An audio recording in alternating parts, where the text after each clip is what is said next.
एक बार फिर से आप सभी का स्वागत है। हम अध्ययन कर रहे हैं प्रकाशित वाक्य का और अब समय है कि हम उसके 13वें अध्याय 16वें वचन से आगे का अध्ययन करें।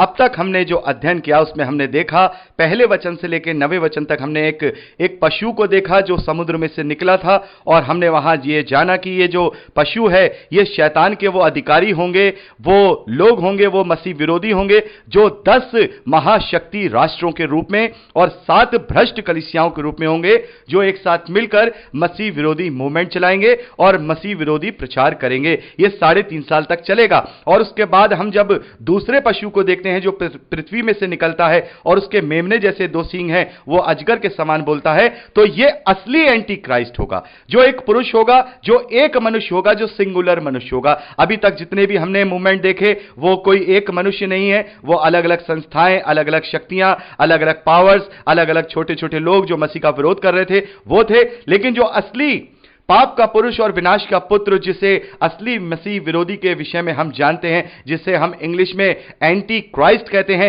ये वो होगा जो एक सिंगल पुरुष होगा, जो प्रभु यीशु मसीह के समानता में अपने आप को मसीह कहेगा, यानी कि वो अपने आप को मसीह क्लेम करेगा, जैसा कि मैंने आपको बताया। और उसके पास पूरी दुनिया में इतनी ताकत होगी कि उसकी सारी जो पावर्स है पूरी दुनिया में चला करेगी, क्योंकि जैसा मैंने आपको बताया 10 बड़े राष्ट्र अगर किसी को सपोर्ट करें तो वो शक्ति कोई छोटी मोटी शक्ति नहीं होती है। और यहां पर अब ये सब मिलकर के उसे वीटो पावर दे देंगे, उसे सारे तमाम अधिकार दे देंगे कि अब वो जो करेगा वो ही माना जाएगा। और हम देखेंगे कि ये जो मसीह विरोधी है ये वहां पर यानी यरूशलेम में एक बड़ी मूर्ति की स्थापना करेगा, या हम कहें घृणित वस्तु की स्थापना करेगा, या वो कोई सिंबल होगा, या फिर वो कोई हेडक्वार्टर होगा, या उसका कोई चर्च होगा जहां पर वो मेन अपना वहां सभा लगाएगा या कुछ भी करेगा। लेकिन वो मसीह विरोधी का बहुत बड़ा सिंबल होगा जिससे लोग जो है बहुत ही माना करेंगे और वो कहेगा कि भाई इसकी पूजा करो या इसकी मान्यता करो।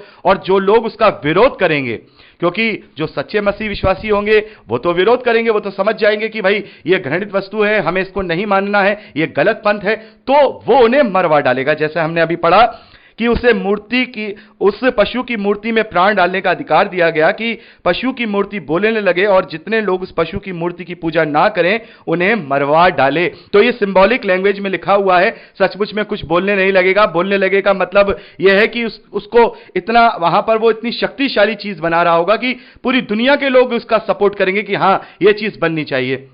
साधारण वे में आज के परिवेश में मैं इसको अलग तरीके से बता रहा हूं, इसको उदाहरण मत लीजिए, कोई ये ना सोचने लगे कि इसको जोड़ करके देखे। मैं केवल उदाहरण के रूप में बता रहा हूं। जैसे कि अभी स्टैच्यू बना है सरदार जी का, सरदार वल्लभ भाई पटेल का, तो पूरा भारत उसको बड़ा ही, हाँ भाई यहां स्टैच्यू बन रहा है, बड़ा सपोर्ट था पूरा भारत का कि हाँ ऐसा स्टैच्यू बनना चाहिए, भारत में कोई ऐसी बड़ी चीज बननी चाहिए। ऐसे ही पूरी दुनिया का सपोर्ट उस मसीह विरोधी को होगा जिसे लोग मसीहा समझ रहे होंगे, लेकिन असल में वो मसीह विरोधी होगा, झूठी शिक्षाओं का, और वो उस सिंबल को बनाने के लिए, उस मूर्ति को बनाने के लिए उसका सपोर्ट करेंगे। जो लोग विरोधी होंगे वो लोग मार डाले जाएंगे, वो उन्हें सबको मार देगा। और आगे देखिए वो बहुत ही बड़ी एक काम करेगा जिसकी वजह से अब रैप्चर का किया जाना बहुत जरूरी हो जाएगा। आगे 16वें वचन में हम देखते हैं, उसने छोटे बड़े धनी कंगाल स्वतंत्र दास सबके दाहिने हाथ या उसके माथे पर एक एक छाप करा दी कि उसको छोड़ जिस पर यह छाप अर्थात उस पशु का नाम या उसके नाम का अंक हो,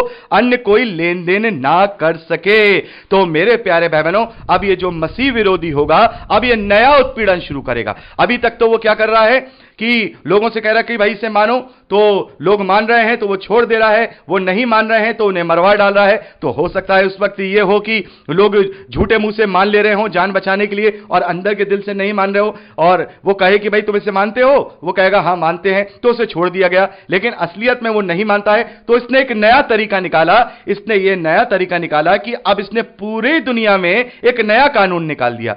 यह नया कानून यह है कि हर एक के हाथ पे या माथे पर एक छाप दी जाएगी, छाप दी जाएगी, या हम कहें कोई चिप लगाई जाएगी, या कोई ऐसा कोई वो सिस्टम निकालेगा जिसके द्वारा ही जो लोग होंगे वो लेन देन कर पाएंगे। तो मेरे प्यारे भाई बहनों, यानी कि पूरी तरह से जो करेंसी होगी वो भी अपने अंडर में ले लेगा। जैसे कि यहां हम देखते हैं कि डॉलर भी है, पाउंड्स भी हैं, रुपया भी है और दूसरी करेंसियां भी हैं, तो ये चलती हैं। उस वक्त ये सारी करेंसी खत्म करके एक करेंसी कर देगा, जिसे हम कहते हैं कि या तो कोई ऐसा डेबिट कार्ड होगा, या कोई कार्ड होगा, या कोई चिप होगी, जिसके द्वारा ही लेन देन किया जाएगा। कोई सामान खरीदना है, सामान बेचना है, कोई कैश नहीं देगा, कोई नगद नहीं देगा, सब कुछ इसके द्वारा हो जाएगा। तो मेरे प्यारे भाई बहनों, ये बहुत बुरा समय आएगा, ये बहुत बुरा समय होगा जब मसीह विश्वासी इस बात को जो स्वीकार नहीं करेंगे, अपने हाथ पे और अपने माथे पे छाप नहीं लेंगे, क्योंकि यदि उन्होंने अपने माथे पर और अपने हाथ पर इसकी छाप ले ली तो फिर वो पवित्र आत्मा की छाप से विहीन हो जाएंगे। और इसी के विषय में हम 20वें अध्याय में भी पढ़ते हैं, जब 1000 साल का राज्य प्रभु यीशु मसीह करेंगे, तो वहां इनके विषय में वर्णन किया गया है कि वो लोग जिन्होंने उस पशु की छाप अपने हाथ और माथे पर नहीं ली थी, वो लोग भी जीवित होंगे पहले पुनरुत्थान के लिए और प्रभु के साथ 1000 साल का राज्य करेंगे। तो यहां पर हम देखते हैं ये बहुत बड़ा अब उस वक्त मूवमेंट ये चलाएगा, और जो मसीह विश्वासी होंगे उनमें खलबली मच जाएगी। और ऐसा मान लीजिए अगर आप और मैं उस समय हुए तो हम क्या करेंगे? हम तो घबरा जाएंगे, क्योंकि हम कैसे काम करेंगे, कैसे अपने बच्चों की फीस जमा करेंगे, कैसे खाना खाएंगे, कैसे कारोबार करेंगे, कैसे हम नौकरी भी करेंगे, तो हमें वो छाप लेनी ही पड़ जाएगी। तो ये वो समय होगा कि अब किसी भी हाल में मसीह विश्वासी के पास ऑप्शन नहीं होगा, या तो वो मर जाए या फिर वो छाप ले ले। क्योंकि अगर छाप ले लेगा तो वो मसीह विरोधी हो जाएगा, और अगर छाप नहीं लेगा तो बेचारे का लेन देन बंद है, उसके पास पैसा नहीं, टका नहीं, नौकरी नहीं, अपने बच्चों को खाना कहां से खिलाए, खुद कहां से इस दुनिया में सरवाइव करे। तो ये वो समय होगा कि अब कोई ऑप्शन नहीं होगा, अब कोई ऑप्शन नहीं होगा मसीह विश्वासियों के पास। तो अब प्रभु यीशु मसीह के पास एक ऑप्शन जो उसने रखा है वो ये होगा कि वो अपनी कलीसिया को इस क्लेश से बचा के बादलों में उठा ले। तो इसीलिए मैं कहता हूं कि ये वो समय होगा कि प्रभु यीशु मसीह अपने लोगों को इस क्लेश में नहीं पड़ने देगा। यानी कि जब ये आदेश पारित करेगा, जब ये आदेश पारित करेगा और लोगों को सता रहा होगा, लोगों को मारने की कोशिश कर रहा होगा, तो जितने लोग उसके द्वारा मारे गए होंगे और जो लोग परेशान हो गए होंगे, लेन देन की वजह से तकलीफ में होंगे, उस वक्त प्रभु यीशु मसीह अपनी कलीसिया को बादलों पे उठा के ले जाएगा। और यही वो समय होगा जब रैप्चर किया जाएगा। क्योंकि अभी हम 14वें अध्याय में आगे रैप्चर के विषय में पढ़ेंगे, 14वें वचन से। अभी तक हमने रैप्चर के विषय में कोई बात नहीं पढ़ी, लेकिन अब रैप्चर करना जरूरी है, क्योंकि अब इसके अलावा मसीह विश्वासियों के पास कोई चारा नहीं होगा। यदि उन्हें उठाया नहीं गया तो फिर वो छाप लेंगे, और अगर छाप ली तो फिर वो मसीह विश्वासी नहीं रहेंगे, और अगर छाप नहीं ली तो फिर वो किसी भी प्रकार का लेन देन नहीं कर पाएंगे। तो ये बहुत ही भयानक स्थिति होगी मेरे प्यारे भाई बहनों, ये बहुत ही भयानक स्थिति होगी। आज के परिवेश में मैं आपको एक सिंपल भाषा में समझाना चाहता हूं, आप समझ पाएंगे। अगर मान लीजिए कल गवर्नमेंट ये ऐलान कर दे कि भाई जो लोग तिरुपति बालाजी मंदिर में जाकर के माथा टेकेंगे और उनको वो चिप दिया जाएगा और वो चिप उनके हाथों में लगा जाएगा, वो इस दुनिया पूरे भारत में काम कर सकते होंगे, व्यापार कर सकते होंगे, नौकरी कर सकते होंगे। तो आप क्या करेंगे उस वक्त? आप क्या करेंगे उस वक्त? आप परेशान हो जाएंगे। अगर आप वहां जाके माथा टेकेंगे तो आपके माथे पे उसकी छाप लग जाएगी। तो ये मैं उदाहरण दे रहा हूं, आप ऐसा मत सोचिए कि मैं ऐसा कुछ होने जा रहा है। हमें परमेश्वर धन्यवाद है, अभी इंडिया में ऐसा कुछ भी नहीं होने जा रहा है, ना ही होने की कोई संभावना है, क्योंकि हम सेकुलर देश में रहते हैं। मैं केवल एक उदाहरण के तौर पे आप लोगों को समझा रहा हूं कि उस वक्त यह माहौल होगा।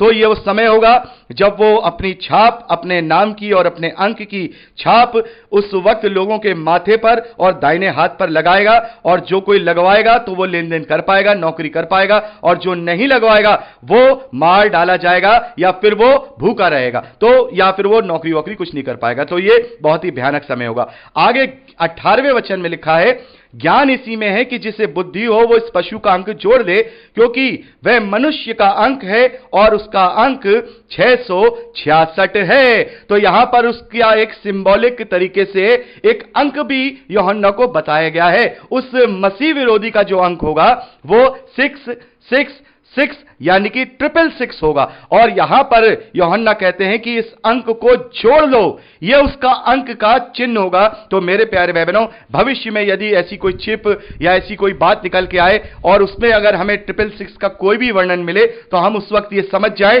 कि यह एंटी क्राइस्ट का यह छाप है, यह उसी का अंक है। एक सिंबॉलिक रूप से, एक हम कहें इंडिकेशन के रूप में यहां पर उस अंक को बता दिया गया है, ताकि मसीह विरोधी जब आए तो मसीह विश्वासी समझ जाएं कि यह मसीह विरोधी है और यह चीज हमें अपने माथे दाहिने हाथ में नहीं लेनी है, क्योंकि इसका अंक 666 है। और बहुत सारे लोग आज अलग अलग तरीके से इसका कयास लगाते हैं। RFID चिप के लेके कहते हैं कि यह भी इसका अंक 666 है, कोई वीजा कार्ड को लेकर के कहता है, और बहुत सारे लोग तो आधार कार्ड को लेकर के भी कहने लगे थे कि इसका अंक 666 है। और आजकल तो कोरोना वायरस को लेकर के भी लोग कहने लगे कि इसका अंक 666 है। तो बहुत सारी बातें उस वक्त आज भी निकलती हैं और उस वक्त भी निकलेंगी।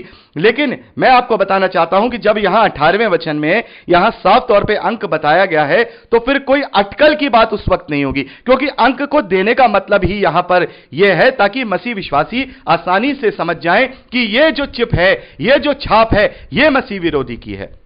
यानी कि उनमें कोई मतभेद नहीं होगा, बिल्कुल साफ तौर पे पता लगेगा कि हां, इसका जोड़ने में जो अंक बन रहा है, यह 666 बन रहा है। तो इसमें कोई आपसी मतभेद नहीं होंगे।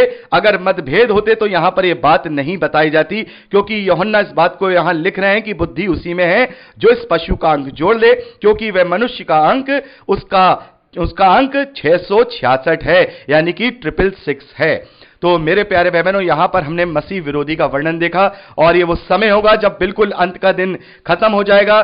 7 साल का ट्रिब्यूलेशन पीरियड बीतने के बाद यह मसीह विरोधी आएगा और इस प्रकार से पूरी दुनिया में मसीह का विरोध करेगा और अपनी छाप को लगाना चाहेगा, उस मूर्ति की पूजा कराना चाहेगा, और जो लोग नहीं करेंगे उन्हें वो मरवा डालेगा। लेकिन परमेश्वर का धन्यवाद है कि परमेश्वर ने हमें क्रोध के लिए नहीं वरन उद्धार के लिए ठहराया है, और प्रभु ऐसे वक्त में अपने लोगों को नहीं छोड़ेंगे और वो उन्हें अपने साथ बादलों में उठा ले जाएंगे। तो मेरे प्यारे भाई बहनों, यहां पर हमने 13वें अध्याय का अध्ययन किया। हमने देख लिया मसीह विरोधी कौन है। मसीह विरोधी से पहले जो मसीह विरोधी संगठन है, जो मूवमेंट है, वो क्या है, उससे पहले भी हमने देख लिया।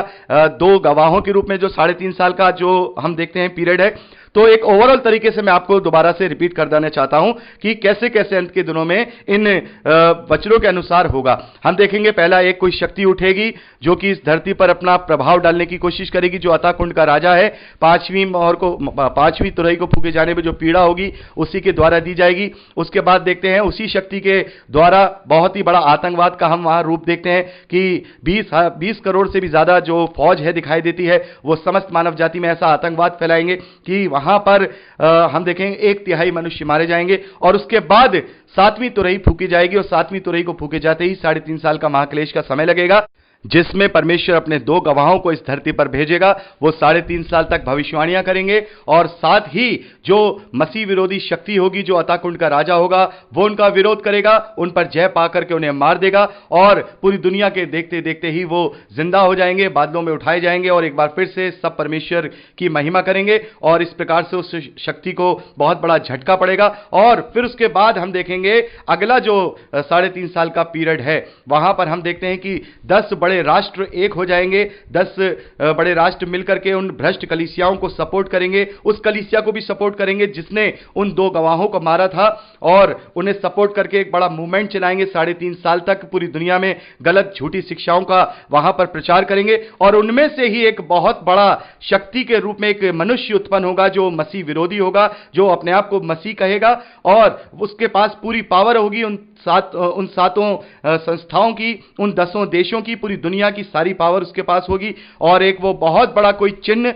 या बहुत बड़ा कोई मॉन्यूमेंट उस जगह पर खड़ा करेगा, पवित्र स्थान पर खड़ा करेगा, जिसे प्रभु यीशु मसीह ने घृणित वस्तु कहा है दानियल नबी की पुस्तक के अनुसार। तो वहां ये खड़ा करेगा और लोगों से कहेगा कि भाई तुम हमारी मान्यता को मानो, जो मानेगा वो बचेगा, जो नहीं मानेगा उसे मार डाला जाएगा। और फिर उसके बाद वो अंतिम हथियार निकाल के लाएगा कि वो हर एक मनुष्य के माथे पर और दाहिने हाथ पर अपने अंक की छाप लगाएगा कि जो कोई उसकी छाप लेगा वो ही इस दुनिया में लेन देन कर पाएगा, नौकरी कर पाएगा, व्यापार कर पाएगा। इस प्रकार से वो सारी चीजें करेगा और वही समय होगा जब कलीसिया प्रभु से मिलेगी, यानी रैप्चर किया जाएगा। तो ये सारी बातें हमने एक के बाद एक देख ली और ये अब ये सारे फेस खत्म हो गए हैं मेरे प्यारे भाई बहनों। रैप्चर होते ही जैसे मैंने आपको बताया कि हम 3 चरण में इसका अध्ययन करते हैं। पहला चरण हमने देखा पहली मोहर को खोले जाने से लेकर छठी मोहर, फिर हमने दूसरा चरण देखा जो 7वीं मोहर को खोले जाने से लेकर के जो छठी तो रही है फूके जाने तक का समय, और जो आखिरी चरण या आखिरी फेस हमने देखा 7वीं मोहर को फूके जाने के बाद का, जो कि ये मसीह विरोधी का जो समय है, या हम कहें छठी मोहर को फूके जाने के बाद का वो भी ट्रिब्यूलेशन पीरियड हम इसमें ही काउंट करेंगे। ये 7 साल का ट्रिब्यूलेशन पीरियड, महाक्लेश का समय, और उसके बाद ये एंटी क्राइस्ट और फिर ये रैप्चर। और रैप्चर होते ही मेरे प्यारे भाई बहनों, रैप्चर होते ही तो सब कुछ अब खत्म, यानी कि अनुग्रह उठा लिया गया, मसीह की कलीसिया उठा ली गई। अब तो केवल इस धरती पर क्रोध और केवल क्रोध ही बाकी रहेगा, जिसके विषय में अभी हम आगे 16वें अध्याय में पढ़ेंगे। परमेश्वर के अंतिम 7 प्रकोप के कटोरों के विषय में हम देखेंगे, इस धरती पर डाले जाएंगे। बहुत सारी बातें हैं, कैसे उस एंटी क्राइस्ट का जो साम्राज्य है वो खत्म होगा, नेस्तनाबूत होगा।